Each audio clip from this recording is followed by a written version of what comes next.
mangingisda nang deretsahan silang bombahin ng water cannon ng China Coast Guard pasado 1:00 ng hapon kahapon. Sa isa pang video, kita ang aktual na paglabas ng malakas na bomba ng tubig mula sa CCG vessel na 21559. Ayon sa Philippine Coast Guard, nangingisda lang ang mga mangingisda nang mangyari ang insidente.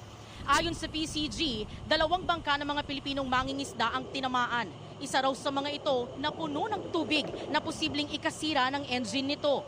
3 mangingisda ang sugatan.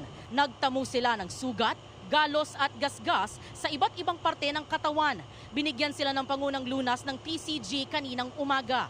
Sabi ng PCG, ito raw ang unang beses na deretsahan nilang tinarget ng China ang mga Pilipinong mangingisda.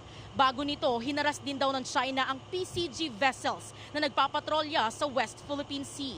Narito ang pahayag ni PCG spokesperson Commodore J. Tariela. They were subjected to water cannon attack and dangerous blocking maneuver.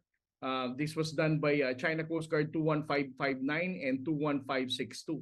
These China Coast Guard vessels launched their rigid hull inflatable boats with the intention of cutting their anchor lines nung nakatali sila sa loob ng bahura ng Sabina Shoal. Atin pong barko sa Philippine Coast Guard ay hindi rin nakaligtas sa dangerous maneuvering ng China Coast Guard 21559, 5204 and 21562. Dahil sa gitna ng kadiliman kagabi, they came as close as 35 yards to block the Philippine Coast Guard in proceeding to the location of the Filipino fishermen. Sabi pa ng PCG, seryosong paglabag sa karapatang pantao para sa mga Pilipinong mangingisda ang ginawang pangharas ng China. Siniguro naman ng PCG na katuwang ang Bureau of Fisheries and Aquatic Resources at iba pang ahensya ng Philippine government na magpapatuloy ang kanilang pagpapatrolya para masiguro na ligtas at malaya makakapangisda ang mga Pilipino o kababayan natin dito sa West Philippine Sea.